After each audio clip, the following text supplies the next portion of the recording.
ایک زمانے میں مجھے مستر خیر آبادی کا ایک مصرع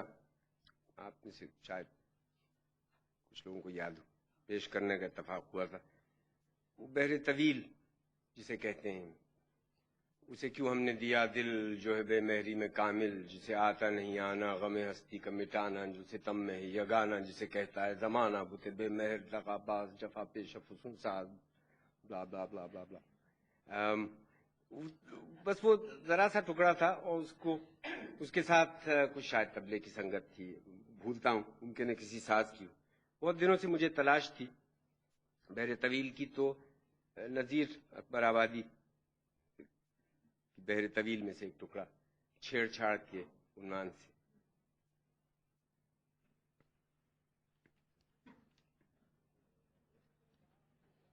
ایک دن باغ میں جا کر چشم حیرت زدہ وا کر، جامہ صبر قبا کر، طائر ہوش اڑا کر، شوق کو رہنما کر، مرغ نظارہ اڑا کر،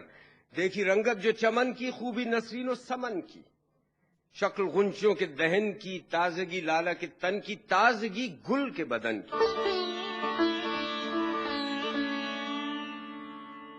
کشت سبزے کی ہری تھی، نہر بھی لہر بھری تھی، ہر خیابہ میں تری تھی، ڈالی ہر گل کی ہری تھی، خوش نسیم سحری تھی،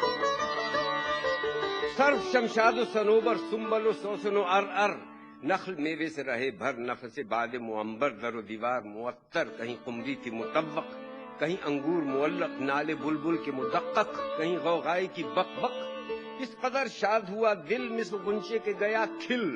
غم ہوا کشتہ و بسمل، شادی خاطر سے گئی مل، خرمی ہو گئی حاصل، روح بالیدہ ہو آئی، شان قدرت بھی دکھائی، جان سی جان میں آئی، باغ کیا تھا گویا اللہ نے اس باغ میں جنت کو اتارا۔ یہاں تک تو ہوا پہلا مصرع۔ اب دوسرا مصرع سنیں۔ ناگہاں صحن چمن میں، مجمع سرو و سمن میں، جیسے ہو روح بدن میں، جیسے ہو شمع لگن میں، جیسے خورشید کرن میں، ماہ پروین و پرن میں، دیکھا ایک دل بر رانا و طرحدار، جفاکار، دل آزار، نمودار، نگاہ ہم سر شمشیر، نشہ ترکش پرتیر، سر زلف گرہ گیر، دل خلق کی زنجیر، جبی نور کی تصویر، وہ رخ شمس کی تنویر، زباں شہد بیاں شیر، نظر روح کی اکسیر، دہن غنچہ خاموش، سمن برگ سر دوش، سخن بحر گوہر جوش، بدن سر قبا پوش، چھڑی گل کی ہما ہوش، وفا رحم فراموش، ہر ایک آن ستم کوش، عجب حسن دلارا، نہ کبھی مہر نے دیکھا، نہ کبھی ماہ نے دیکھا، نہ کسی فہم میں آیا، نہ تصور میں سمایا، وہ نظر مجھ کو جو آیا، مجھے حسن اپنا دکھایا، دل نے ایک جوش اٹھایا، جی نے سب ہوش اڑایا، سر کو پاؤں پہ جھکایا، اشک آنکھوں سے بہایا، اس نے جب یوں مجھے پایا، یہ سخن ہنس کے سنایا کہ تو ہے عاشق شیدا لیکن عاشق نہیں پیدا، ہووے تجھ پہ یہ ہویدا کہ اگر ہم کو تو چاہے، یا محبت کو نباہے، نہ کبھی غم سے کرائے، نہ کسی غیر کو چاہے، نہ کبھی گل کی طرف دیکھ، نہ سنبل کی طرف دیکھ، نہ بلبل کی طرف دیکھ، نہ بستاں پہ نظر کر، نہ گلستان میں گزر کر، چھوڑ دے سب کی محبت، ہم سے رکھ دل کی محبت، اس میں ہم بھی تجھے چاہیں، ہیں یہی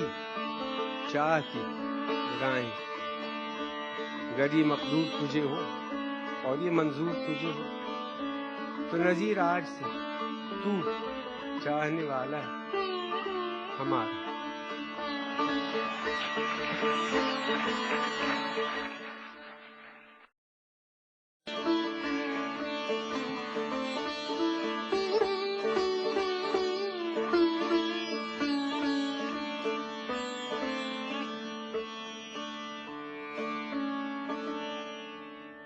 مالی پریشانیاں یا ذاتی پریشانیاں، اور خاص طور پہ مالی پریشانیاں شاید ہی کوئی شاعر ہے نہ اٹھائی ہوں، لیکن ایک آدھ خط مرزا غالب کا آپ کی خدمت۔ یہ خط ہے مرزا علاؤالدین احمد کے نام۔ بھائی کو سلام کہنا اور کہنا کہ صاحب وہ زمانہ نہیں کہ ادھر متھرا داس سے قرض لیا، ادھر درباری مل کو مارا، ادھر خوب چند چین سکھ کی کوٹھی جا لوٹی، ہر ایک پاس تمسک مہری موجود، شہد لگاؤ چاٹو، نہ مول نہ سود۔ اس سے بڑھ کر یہ بات کہ روٹی کا خرچہ بالکل پھپھی کے سر۔ وہیں ہماں کبھی خان نے کچھ دے دیا،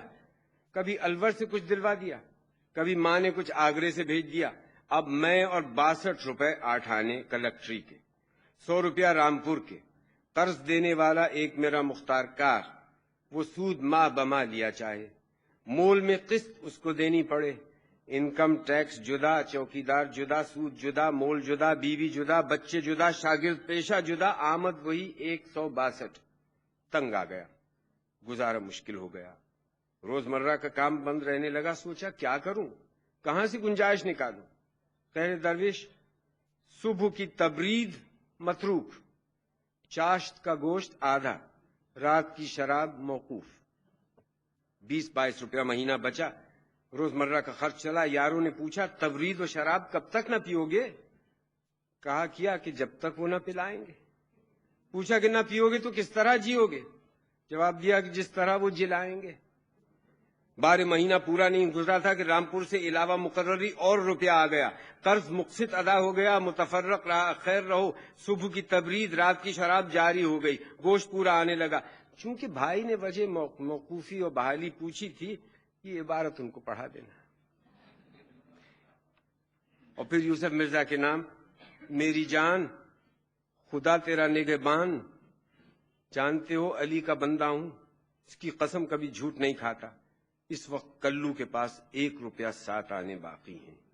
اس کے بعد نہ کہیں سے قرض کی امید ہے، نہ کوئی جنس رہن کے قابل۔ اگر رامپور سے کچھ آیا تو خیر، ورنہ انا للہ و انا الیہ راجعون۔